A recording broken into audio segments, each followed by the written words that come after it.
Hello everyone, আশা করছি সবাই ভালো আছেন এবং সুস্থ আছেন। ডেনমার্কের রাজধানী কোপেনহেগেন থেকে আপনাদের প্রতি ভালোবাসা এবং শুভেচ্ছা জানিয়ে হায়ার স্টাডি রিলেটেড আরও একটি ভিডিও শুরু করছি। বাংলাদেশের বর্তমান যে অবস্থা, সেই প্রেক্ষিতে ইউরোপের যে কোনো দেশে স্টাডি করতে আসা এবং সেটেল হওয়া অনেক বেশি শান্তির। তাই আজকের ভিডিওতে পৃথিবীর দ্বিতীয় সুখী এবং শান্তিপূর্ণ দেশ ডেনমার্কে উচ্চশিক্ষা এবং সেটেল হওয়ার বিষয়ে আপনাদের সাথে কথা বলবো। ডেনমার্কে সাধারণত দুইটি সেশনে পড়াশোনা করতে আসা যায়। একটি হচ্ছে সেপ্টেম্বর অক্টোবর সেশনে এবং আরেকটি হচ্ছে ফেব্রুয়ারি এবং মার্চ সেশনে। কিন্তু বেশিরভাগ সময়ই এই দুইটি সেশনের অ্যাপ্লিকেশন ডেডলাইন থাকে 15ই মার্চের মধ্যে। তাই বছরের শুরুতেই আপনারা ডেনমার্কে উচ্চশিক্ষার জন্য প্রস্তুতি নেবেন। ডেনমার্কে কি টিউশন ফি আছে, বা ডেনমার্কে পড়াশোনার খরচ কেমন? উত্তর হচ্ছে হ্যাঁ। ইউরোপিয়ান ইউনিয়ন বা স্ক্যান্ডিনেভিয়ান কান্ট্রির বাইরের স্টুডেন্টদের জন্য ডেনমার্কে টিউশন ফি আছে, কিন্তু হওয়ার কথা ছিল আসলে উল্টো। কারণ উন্নয়নশীল বা স্বল্পোন্নত দেশের স্টুডেন্টরা যারা ডেনমার্কে পড়তে আসেন, তাদের জন্য এই টিউশন ফি ফ্রি হওয়ার কথা ছিল। ডেনমার্কের এই tuition fee university two university এবং কোর্স টু কোর্স ভ্যারি করে। তবে ইন এভারেজ ডেনমার্কে অ্যানুয়ালি পড়তে খরচ হতে পারে 6,000 থেকে 16,000 ইউরো, মানে বাংলাদেশি টাকায় 7 লক্ষ থেকে 18 লক্ষ টাকার মতো। তবে ডেনমার্কে যারাই স্টুডেন্ট হিসেবে অ্যাপ্লাই করবেন, তাদের সিজিপিএ ভালো থাক বা খারাপ থাক, আপনারা অবশ্যই টিউশন ফি এক্সেমশন এবং স্কলারশিপের জন্যও অ্যাপ্লাই করবেন। ডেনমার্কে পড়াশোনা করতে আসার সময় আপনারা কি ধরনের জব পাবেন এবং সেই জবের স্যালারি কেমন? ডেনমার্কে একজন স্টুডেন্ট প্রতি মাসে প্রায় 19,056 ডিকেকে অর্থাৎ 3,40,000 বাংলাদেশি টাকা ইনকাম করতে পারে।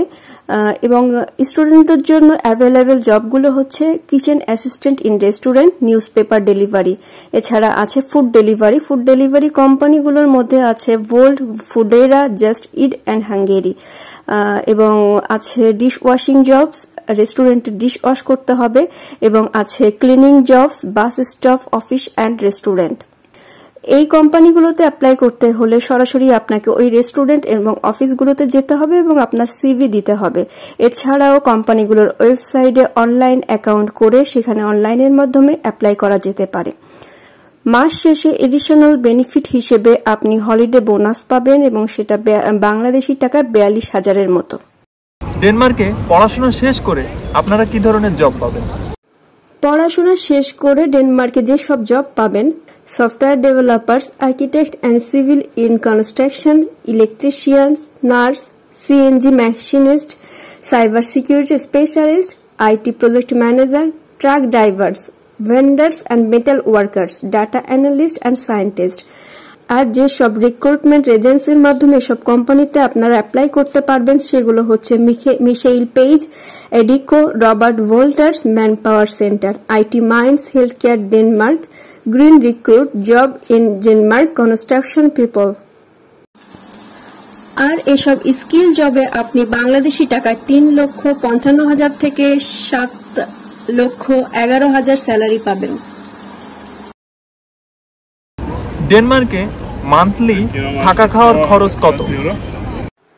ডেনমার্ক ইউরোপের অন্যান্য দেশগুলো থেকে কস্টলি। প্রতি মাসে এখানে আপনার থাকতে খরচ হবে 80,000 থেকে 1,20,000 টাকা।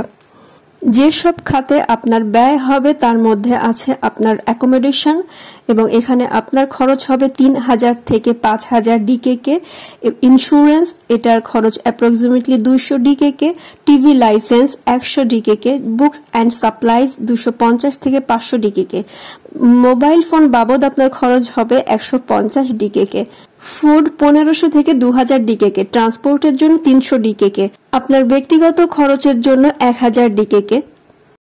ডেনমার্কে আরো যেসব সুযোগ সুবিধা আপনারা পাবেন: ডেনমার্কে থাকার সুবিধাগুলো হচ্ছে লো করাপশন, খুব হাই কোয়ালিটির এডুকেশন সিস্টেম, লাইফ এবং ওয়ার্ক ব্যালেন্স আছে, ফ্যামিলি ভ্যালুস ইন ডেনমার্ক, এবং ছেলে মেয়েদের বড় করার জন্য আইডিয়াল একটা এনভায়রনমেন্ট আছে, পরিচ্ছন্ন পরিবেশ, স্বাস্থ্যকর খাবার ব্যবস্থা, ক্রাইম রেট খুবই কম, সব ধরনের মানুষ ইংলিশে কথা বলতে পারে, social security and EU member. ডেনমার্কের অসুবিধাগুলি কি কি? প্রথম যে প্রবলেমটা আপনার ডেনমার্কে আসার আগে চিন্তা করতে হয় সেটা হচ্ছে ডেনমার্কে আছে high tuition fee for students. In average আপনাকে প্রতি বছর 10 থেকে 15 লক্ষ টাকার বেশি টিউশন ফি ডেনমার্কের ইউনিভার্সিটিগুলোতে দিতে হয়। নাম্বার 2, বর্তমানে ডেনমার্কে প্রচুর অ্যাকোমোডেশন প্রবলেম আছে, আর লিগ্যাল অ্যাকোমোডেশন ছাড়া আপনি ডেনমার্কে থাকার জন্য প্রয়োজনীয় যেসব কাগজপত্রের দরকার সেগুলো আপনি পাবেন না। 3 নাম্বার হচ্ছে বর্তমানে ডেনমার্ক টু এক্সপেন্সিভ। 4 নাম্বার হচ্ছে ডেনমার্কে recently lack of jobs. 5 number high income tax. 6 number ডেনমার্কে ডক্টর শর্টেজ আছে, আপনার প্রয়োজনে আপনি ডক্টরের কাছে অ্যাপয়েন্টমেন্টও পাবেন না। 7 নাম্বার ব্যাড ওয়েদার এবং খুবই আনসার্টেন ওয়েদার এবং খুবই ঠান্ডা। এখন যে দেখছেন রোদ, একটু পরে দেখবেন বৃষ্টি এবং ঠান্ডা।